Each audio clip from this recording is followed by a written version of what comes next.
Buenas noches. Voy a exponer sobre el tema número 1, que es ecuación de estado de un gas ideal. La ecuación de estado de un gas ideal establece que todos los gases a baja presión y densidad contienen las mismas características físicas. Eso sería un gas ideal. Para describirlas, definamos la cantidad de gas de un mol en número de moles. Un mol de cualquier sustancia contiene el número de Avogadro de átomos o moléculas.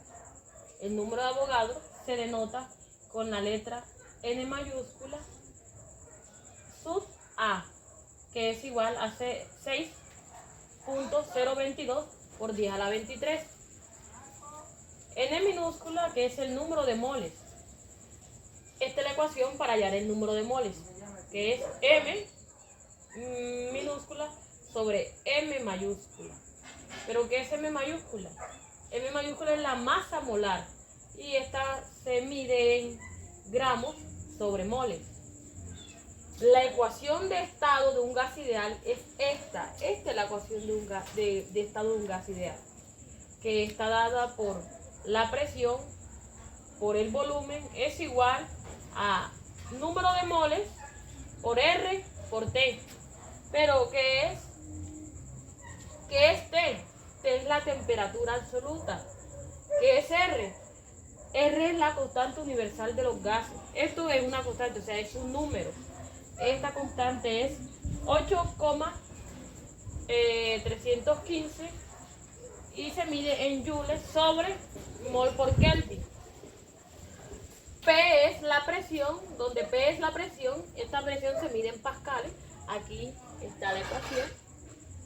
Y B es el volumen, y el volumen se mide en metros cúbicos.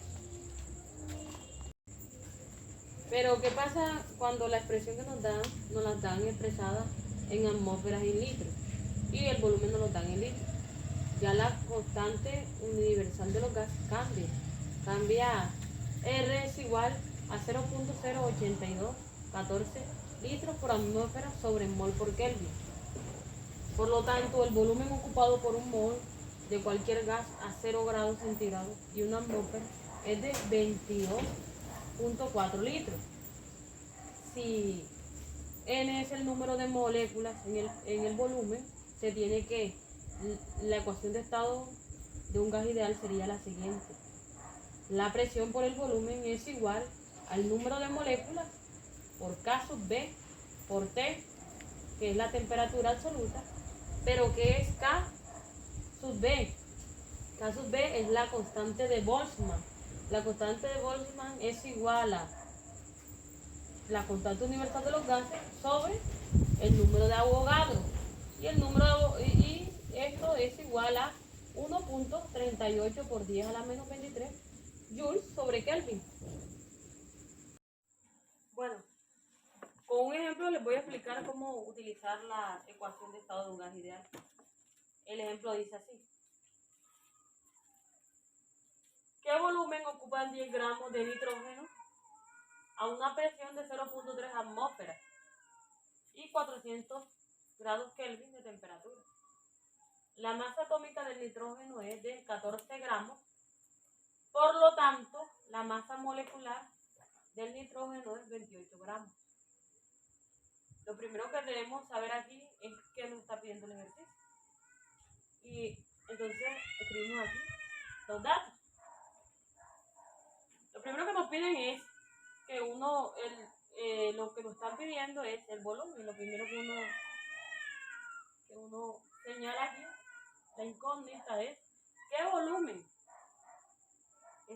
está ocupando 10 gramos? El segundo dato que nos da el ejercicio son los gramos el dato del gas. El gas, que es el nitrógeno aquí en este caso, son 10 gramos de nitrógeno. Nos da la presión, que la presión es igual a 0.3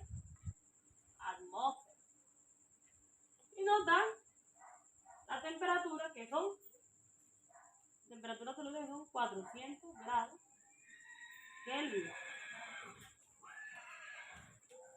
Bueno, aquí la presión la tenemos bien porque la tenemos en atmósfera. La temperatura la tenemos bien, la tenemos en grados Kelvin. Pero el gas, para poderlo utilizar aquí en la ecuación de estado ideal, la ecuación de un gas de estado ideal, para poderla reemplazar aquí, tenemos que llevarla a moles. Y sabemos que la masa molecular del nitrógeno es 28 gramos. ¿Cómo lo llevamos a moles? Bueno, empezamos a utilizar los 10 gramos que nos dieron, los multiplicamos por un mol sobre los 28 gramos de la masa molecular. Esto nos da, hacemos la operación un momentico, 10 por un mol sobre 28.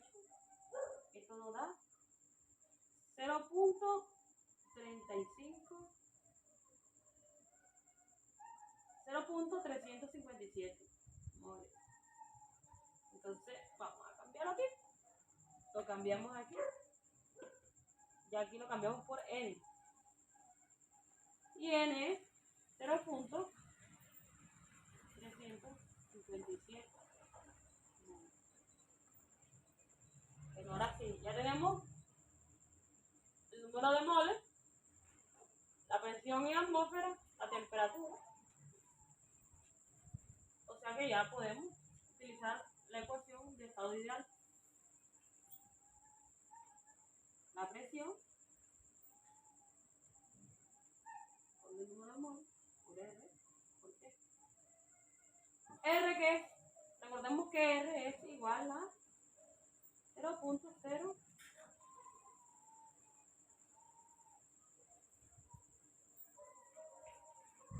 82.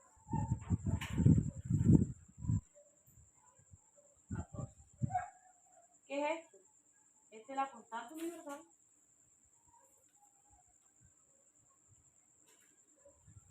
de los gases.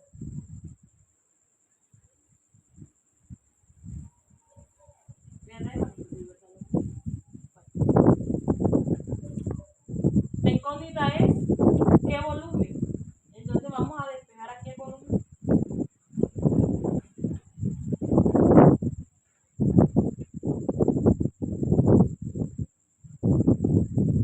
La presión queda abajo, dividiendo para que nos pueda quedar el volumen, expresado todo en volumen. Bueno, el número de moles es 0.357 por la constante universal de los gases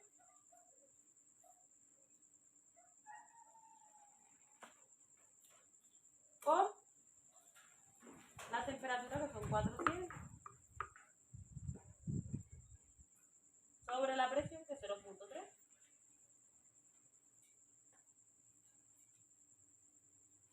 Eso nos da, vamos a hacer un momentico aquí en la calculadora, 0.357 multiplicado por 0.08214 por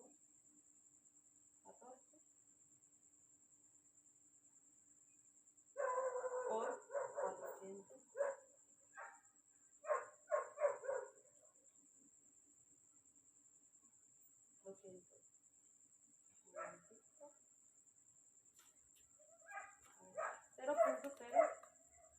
Cero punto 357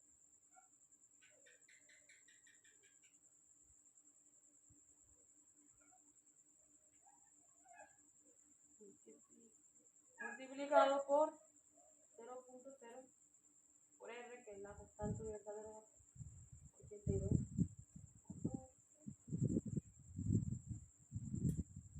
por 400 grados Kelvin,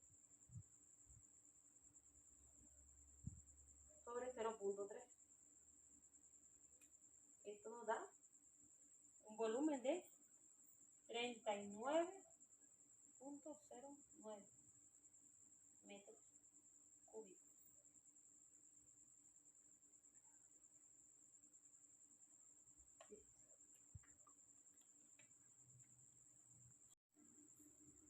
Bueno, vamos a hacer el segundo ejercicio. El segundo ejercicio dice, ¿a qué temperatura se encuentran 0.52 moles de CO2 en un recipiente de 0.5 litros si la presión es de 1.2 atmósferas? Bueno, empezamos. Lo primero que hay que hacer es saber qué es lo que nos pide. Y lo que nos dicen es a qué temperatura.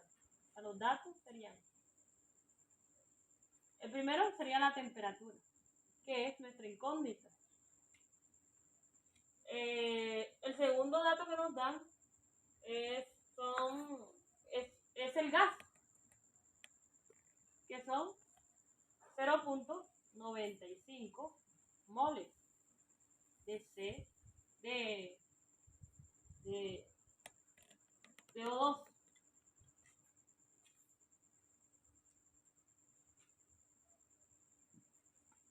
Bueno, el volumen sería lo siguiente, en un recipiente 0.5 litros. El volumen es 0.5 litros. Y luego por último nos da la presión. La presión es de 1.2 atmósferas. Bueno, la incógnita aquí sería la temperatura absoluta. El gas está en moles. El volumen está en litros. La presión está en atmósferas. Están bien. Todo está bien. Así que aquí solamente lo que hay que hacer es utilizar la ecuación de estado de un gas ideal. Sería P por B igual a N por R por C.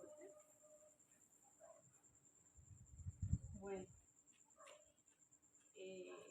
lo que nos piden es la temperatura, así que vamos a despejar la temperatura de esta ecuación. Sería P es igual a P por B sobre N por R. Reemplazamos.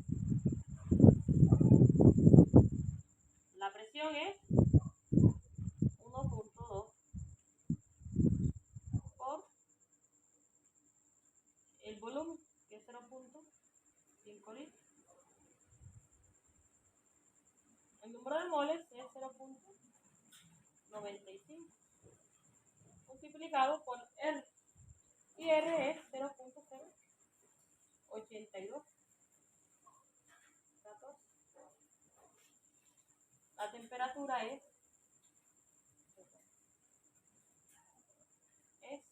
vamos a hacerlo un momentito.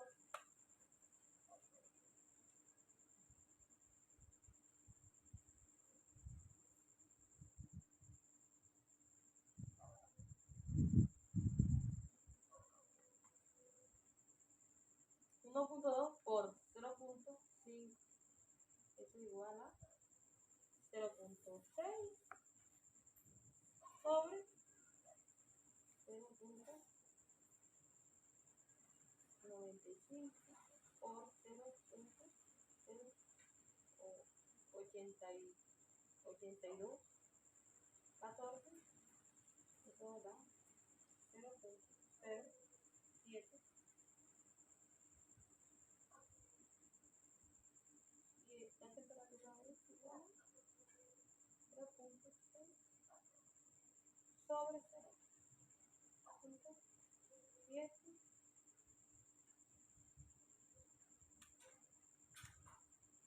Y eso es igual a 692.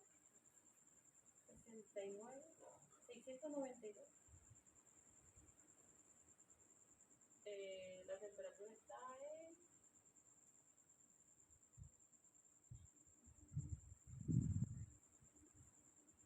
en Kelvin, en grados Kelvin.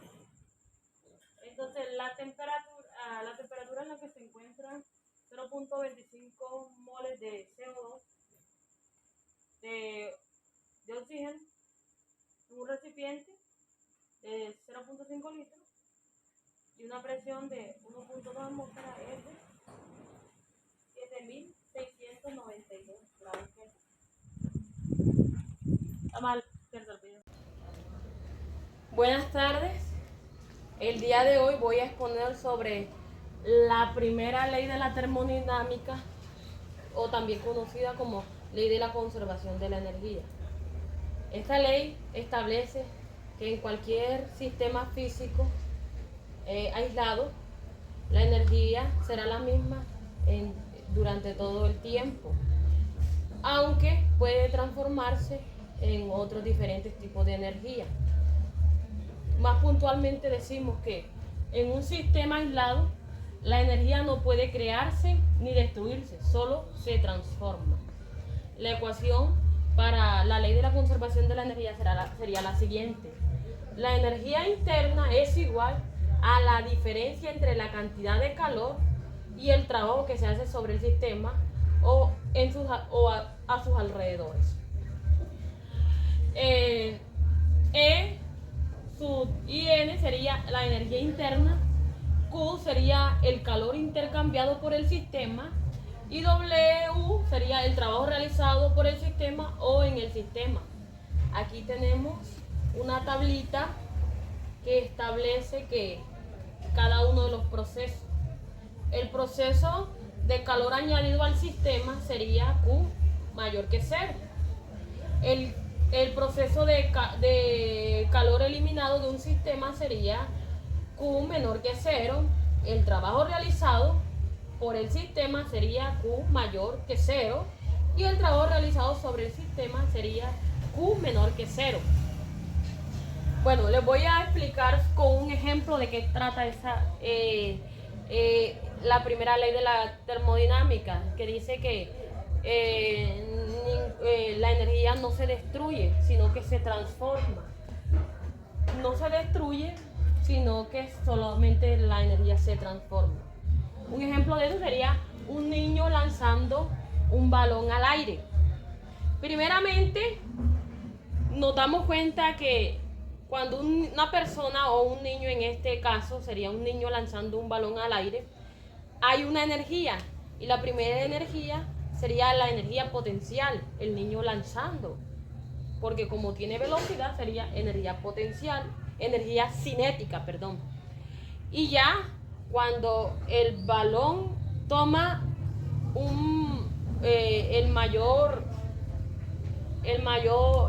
la altura máxima sería la energía potencial. ¿Por qué? Primero, tiene una velocidad. Esta sería la energía cinética. Aún no ha llegado a su altura. Mientras va subiendo, gana altura. Él va subiendo, va ganando una altura, dependiendo de la fuerza con que el niño lance la pelota. Pero ahí tenemos el ejemplo de que hay una energía potencial. La energía se está transformando. Ya primeramente era energía cinética, ahora es energía potencial, porque perdió velocidad. Segundo, llega al punto más alto y solo tiene energía potencial. Ya ahí no tiene velocidad. Y ya cuando ya llegó al punto más alto, ahora tiene que bajar. Entonces ya ahí hay un intercambio de energía. Ya entonces cuando va bajando, mientras él baja, ya empieza a ganar velocidad. Entonces ahí nuevamente hay energía cinética. Aquí vemos claramente en este ejemplo que la energía no se destruye, ni la energía no puede crearse ni destruirse, solo se transforma. Primera ley de la termodinámica. Vamos a realizar el primer ejercicio de la primera ley de la termodinámica. Dice el ejercicio de la siguiente manera. ¿Qué calor se intercambia en un proceso cuando se realiza un trabajo de 850 joules, sabiendo que la diferencia de energía interna entre sus estados inicial y final es de 3000 joules, suponiendo que el trabajo lo realiza un gas a una presión de 2 atmósferas? ¿Qué variación de volumen tiene lugar en el proceso? Entonces lo primero que hay que hacer es establecer cuáles son los datos que nos dan. El primer dato que nos dan es, dice que calor se intercambia en un proceso. Lo primero que nos preguntan es sobre el calor. Y el calor se denota con la letra Q. Calor. En un proceso, cuando se realiza un trabajo, el trabajo lo realiza de 850 joules. Sabiendo que la diferencia de energía interna entre sus estados inicial y final es de 3000 joules. O sea, la energía interna es de 3000 joules. Bueno, dice, suponiendo que el trabajo lo realiza un gas a una presión de 2 atmósferas. Nos dan una presión de un gas y nos dan que es de 2 atmósferas. Pero el valor de la atmósfera, de una atmósfera es 101.325 pascales. O sea, vamos a multiplicarlo por eso, por ese valor. 2 atmósferas por 101.325 pascales. La presión nos da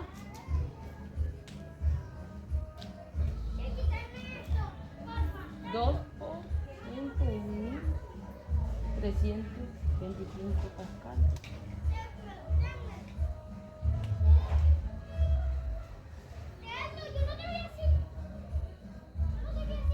Este valor. Pascales. 202.650 pascales. Esa sería la presión. Y nos dice, bueno, suponiendo que el trabajo lo realiza un gas a una presión de 2 pascales, de 2 atmósferas. ¿Qué variación de volumen tiene lugar en el proceso? Bueno, la variación de volumen por según el trabajo térmico se denota así, delta B. Esta sería la variación del volumen y no la conocemos. Son las dos incógnitas que tenemos en el ejercicio. Bueno, aquí de la primera ley de la termodinámica establece la relación que la energía inicial, energía interna de un cuerpo, es el calor menos el trabajo realizado por el sistema. El calor que hay en el sistema menos el trabajo que realiza el sistema. Nos dice que calor se intercambia en un proceso cuando se realiza un trabajo de 850 joules. Y sabiendo que la diferencia de potencial, o sea que ya este dato lo tenemos aquí, miren, son 3000 joules, la diferencia de potencial, la diferencia de energía, y también tenemos el trabajo. Entonces vamos en esta ocasión a reemplazarlo, a despejar el calor, a despejar esta ecuación para que nos quede en función del calor, y es así. Bueno, ¿qué hacemos? Lo despejamos. Bueno, Q nos quedaría así. Energía interna menos W.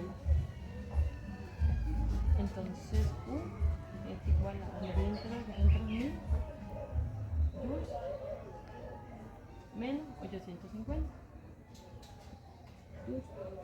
Y el calor sería igual a esto. El calor nos da 3000 joules menos 850, 2150 joules.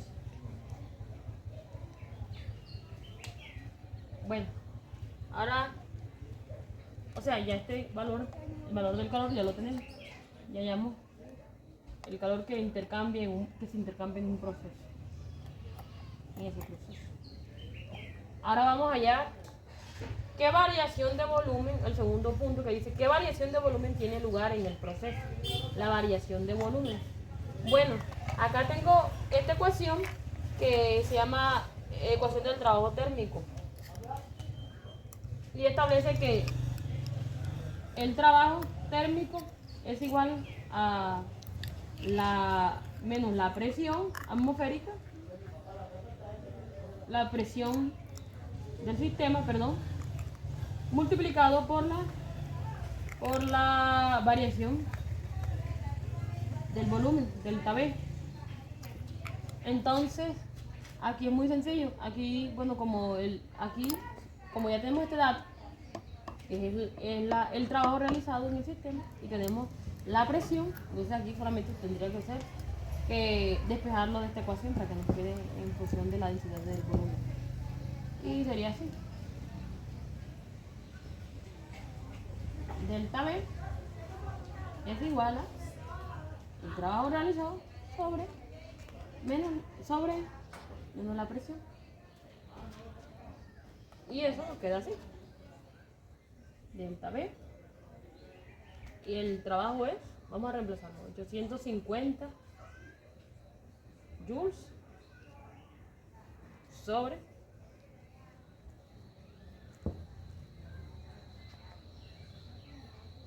202.650 pascales.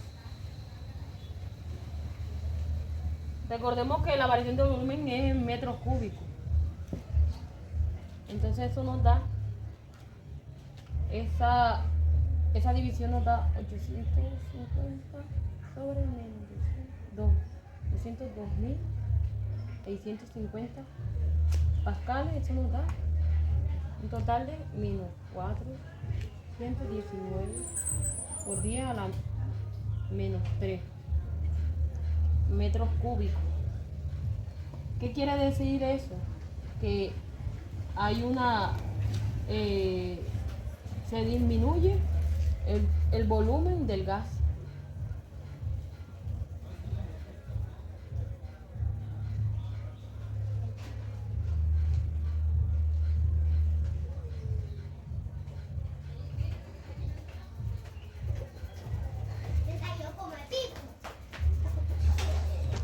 Buenas tardes. Vamos a seguir el segundo ejercicio de la primera ley de la termodinámica.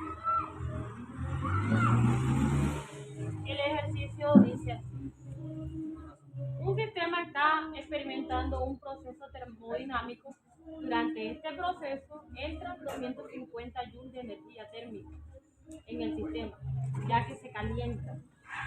El sistema realiza un trabajo de 350 joules sobre el entorno. Calcula el cambio en la energía interna del sistema. Bueno, primero vamos a sacar los datos.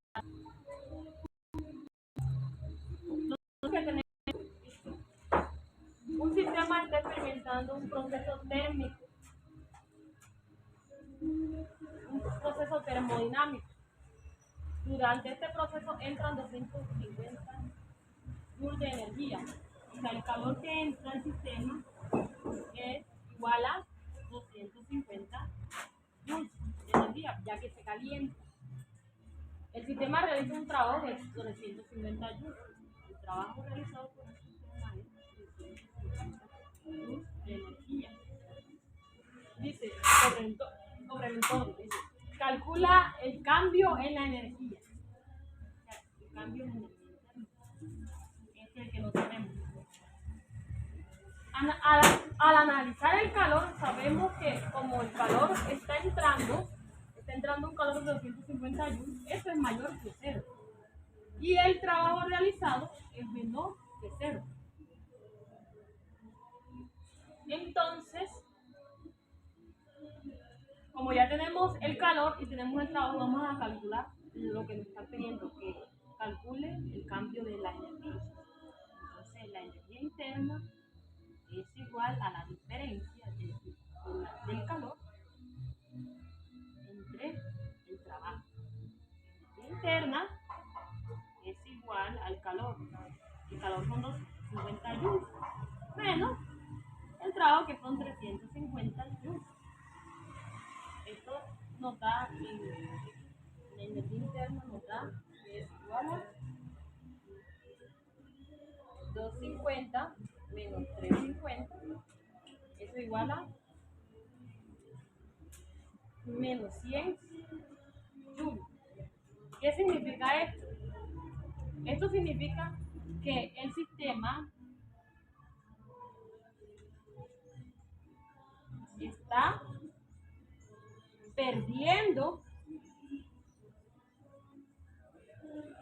100 joules, 100 joules de energía.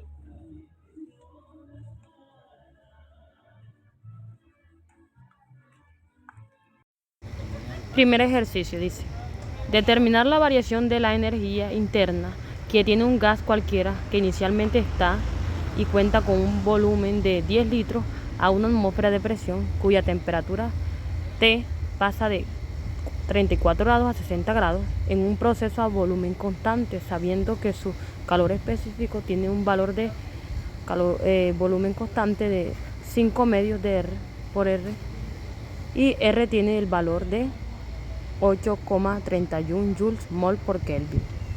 El primer ejercicio dice determinar la variación de la energía. Antes nos han dado unos datos que es el volumen de un volumen de 10 litros, una temperatura inicial de 30 grados centígrados, pero yo con anterioridad lo he pasado a grados Kelvin porque lo vamos a necesitar en grados Kelvin, una temperatura final de 60 grados que la tenemos en grados Kelvin también, y un volumen constante de 2.5 R por R por la constante, una constante molar y una constante normal. Empecemos. Y también nos han dado una presión de una atmósfera que es 101.300 pascal. Entonces, empecemos.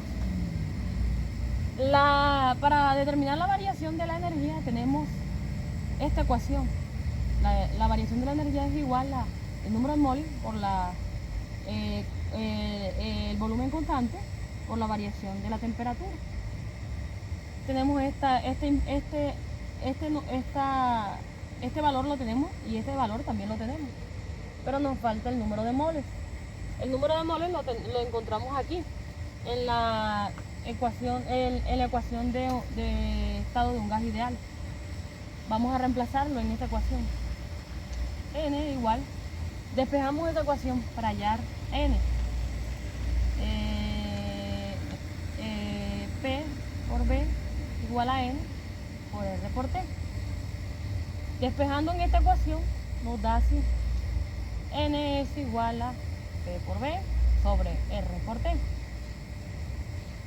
La presión por el volumen. La presión es 101.300 pascales por 10 litros sobre la constante, pero la constante que vamos a utilizar aquí es atmósfera por litro, o sea, esta, la normal, 0.083 por la temperatura inicial, 307.15 grados Kelvin. Eso da una temperatura de, eso nos da,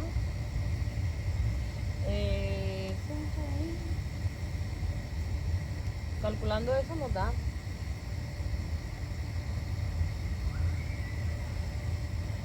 por 10 sobre 0.073 por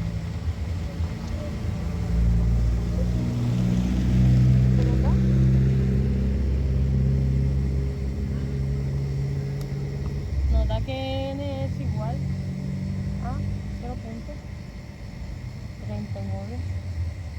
mols.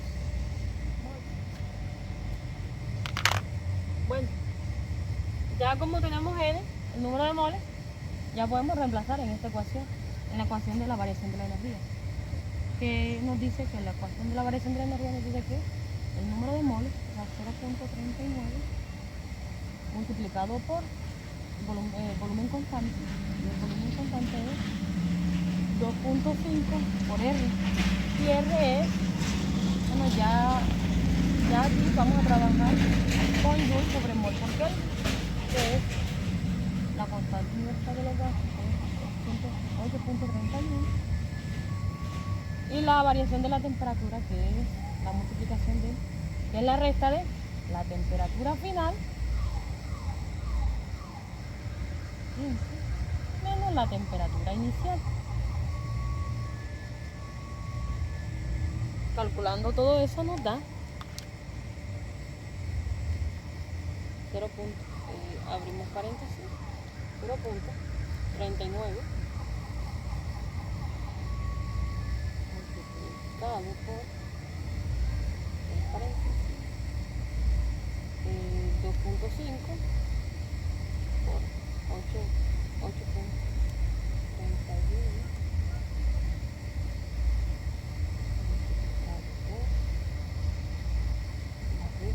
de la temperatura final y la temperatura inicial,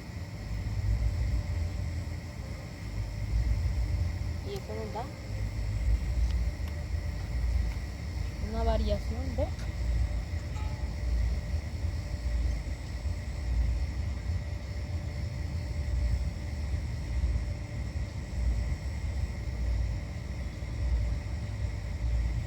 joules. La variación de la energía es de 210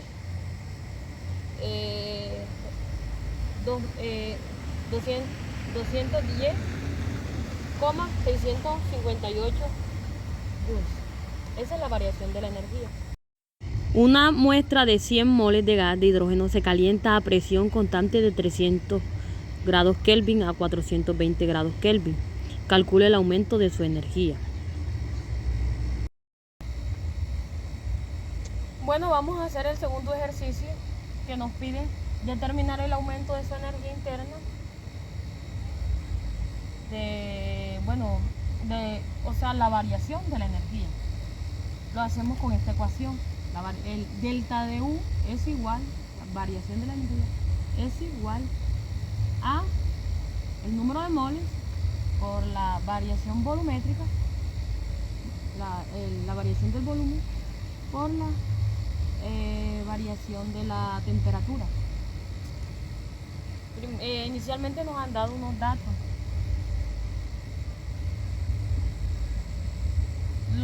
El primer dato que nos han dado es el número de moles. Yo lo he escrito aquí en el tablero para facilitar la solución del ejercicio. El número de moles, que son 100 moles, el volumen diatómico del hidrógeno, que son 5 medios por R, la constante molar, que es 8.314, y una temperatura inicial y una temperatura final. La temperatura inicial es de 300 grados Kelvin y la temperatura final es 120 Kelvin. Aquí me faltó Joule sobre mol por Kelvin.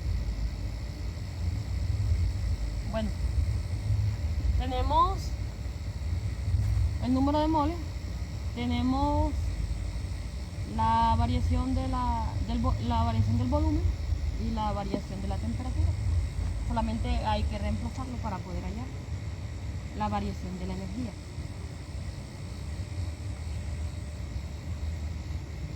Es igual al número de moles, que son 100 joules, 100 moles,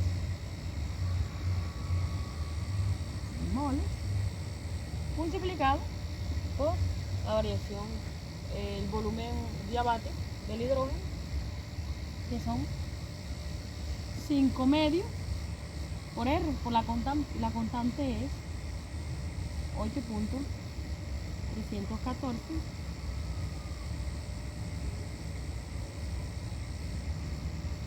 multiplicado por la diferencia de las temperaturas. La temperatura final, la diferencia de temperatura se calcula. la temperatura final menos la temperatura inicial. Eso nos da, como todos lo tenemos expresado, la temperatura está en Kelvin y la constante de los gases también está en Joule sobre Kelvin. Y el volumen diabático está en joules, en joules sobre mol por Kelvin. Y bueno, el número de moles lo tenemos ya expresado, entonces solamente es reemplazar en la ecuación de variación de la energía y multiplicar esos datos.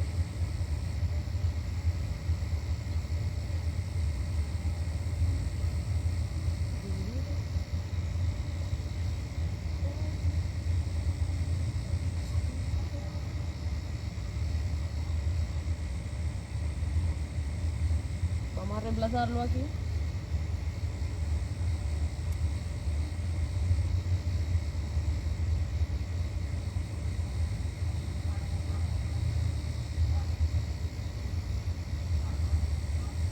Por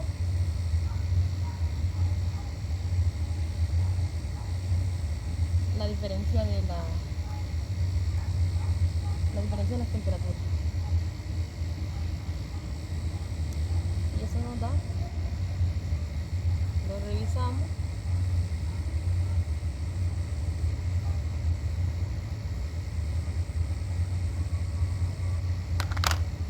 Eso nos da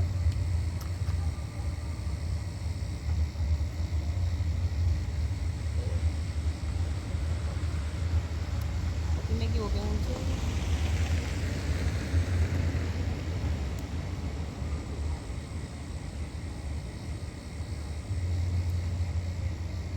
Y esa variación nos da de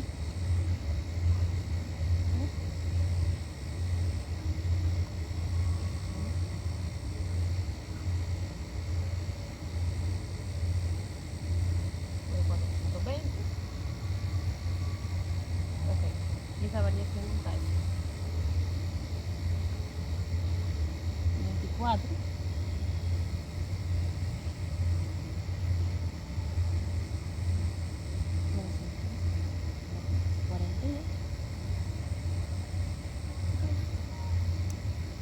24.942 joules. Esa es la variación de la energía. Procesos adiabáticos. En termodinámica se designa como proceso adiabático aquel en cual el sistema termodinámico, generalmente un fluido, que realiza un trabajo, hay que ir anotándolo, no intercambia calor con su entorno. Es un proceso adiabático que además es reversible, se conoce como proceso isoentrópico. El extremo opuesto en el que tiene lugar la máxima transferencia de calor causando con la temperatura permanece constante se denomina proceso isotérmico, lo opuesto al adiabático. El término adiabático hace referencia a volúmenes que impiden la transferencia de calor con el entorno. Una pared aislada se aproxima bastante a un límite adiabático. Otro ejemplo es la temperatura adiabática de llama, que es la temperatura que podría alcanzar una llama si no hubiera pérdida de calor, podría alcanzar en el entorno. En climatización, los procesos de humectación a vapor de agua son adiabáticos, puesto que no hay transferencia de calor a pesar de que consiga variar la temperatura del aire y su humedad relativa. Ahora, acorde con el principio de la termodinámica, tenemos que la diferencia de la energía más el trabajo nos da igual a 0, donde U es la energía interna del sistema y W es el trabajo realizado. Cualquier trabajo realizado debe ser realizado a expensas de la energía, mientras que no haya sido suministrado con calor en el interior. Ahora tenemos la segunda fórmula. Trabajo es igual a la presión por la diferencia de volúmenes. Esto nos quiere decir que si se relaciona el tema del proceso adiabático con las ondas, se tiene en cuenta el proceso de carácter adiabático solo produce las ondas longitudinales, nada más. Para la expansión y comprensión tenemos los siguientes estados. El inicial, en el cual tenemos lo siguiente: un número de partículas y aquí arribita lo que lo va a comprimir más adelante. Digamos que esta es la fase inicial, ¿ok? Lo que le sigue es la fase de expansión, en el cual las partículas están más sueltas en el recipiente por tener mayor espacio. Y por último, y no menos importante, la compresión, en el cual ahora las partículas que antes tenemos más revueltas por el entorno, ahora se encuentran mucho más comprimidas en el volumen inicial que teníamos al empezar. Ahora, supónganse 3 chalecos adelante que contienen compartimientos llenos con gas. En un estado inicial, el pistón no ejerce ninguna presión sobre el gas, como hemos visto.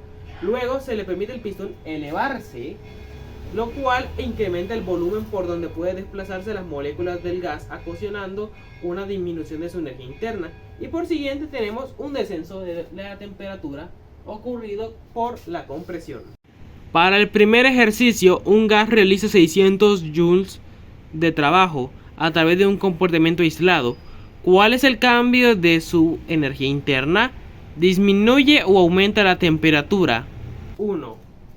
Bueno, tenemos los siguientes datos. Tenemos que el trabajo es igual a 600, lo tenemos que obviamente tener en cuenta. Pero desconocemos la diferencia de energía porque no nos la han dado, sino que tenemos que hallarla. Pero tenemos la fórmula de energía, la diferencia de energía, que es igual a trabajo negativo.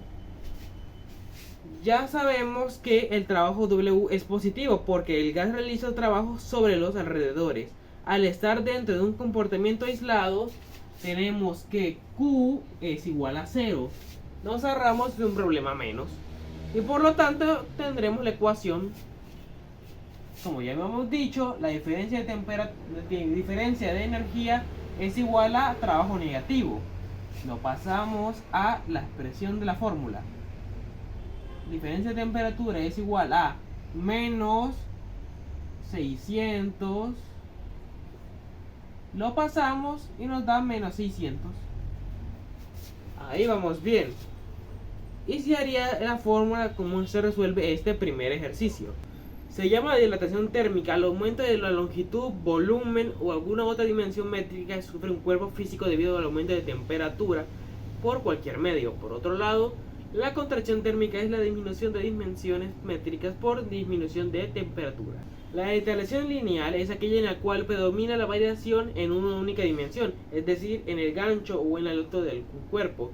El coeficiente de dilatación para una dimensión lineal en cualquiera se puede medir experimentando comparando el valor de dicha magnitud antes y después. Aquí podemos ver la fórmula del coeficiente de dilatación lineal, donde es igual a 1 sobre la longitud por, entre paréntesis, la longitud sobre la temperatura por la presión, que es igual a el logaritmo natural de la longitud sobre la temperatura de la presión, que esto es igual a 1 sobre la longitud de la diferencia de longitud y la diferencia de temperatura, donde la diferencia de la longitud es el incremento de su integración física cuando se aplica un pequeño cambio global y uniforme de temperatura entre la diferencia de esta a todo el cuerpo.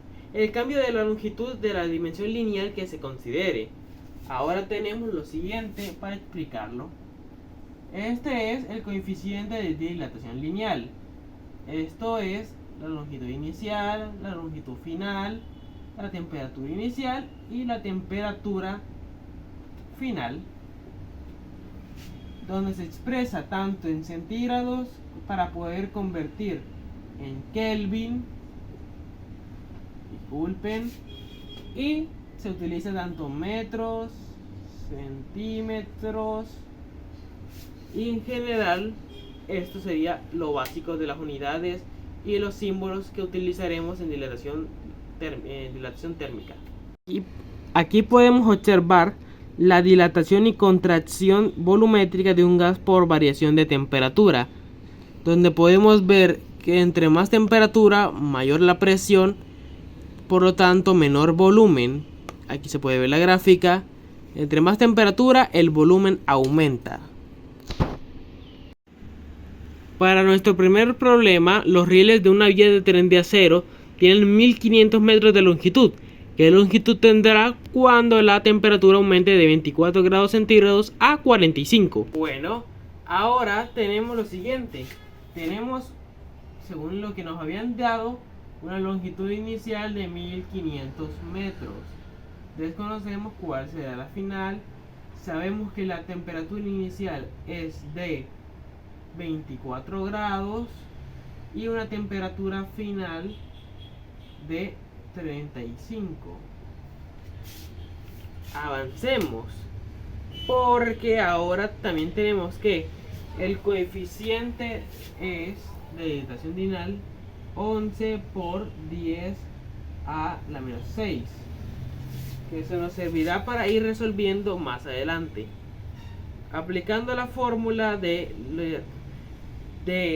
disculpen que me distraigo, tengo aquí unos inconvenientes, sería lo siguiente, que la longitud final sería a 1500 metros, porque se tiene que calcular la temperatura, la diferencia de temperaturas, para que nos pueda dar multiplicado por el coeficiente lineal.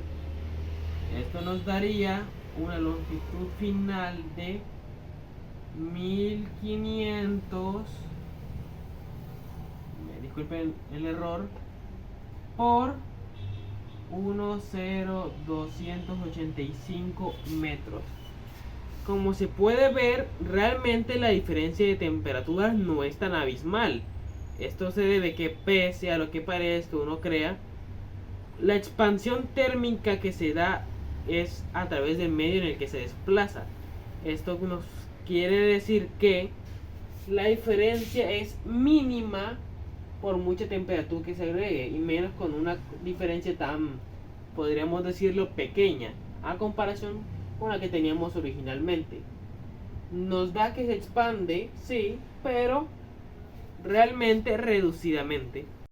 Para nuestro final ejercicio tenemos que en un experimento, en un laboratorio, los ingenieros quieren saber la temperatura en la que un cuerpo de plomo alcanza los 25.43 metros de longitud, cuando inicialmente se mantiene 23.34 a una temperatura de 25 grados.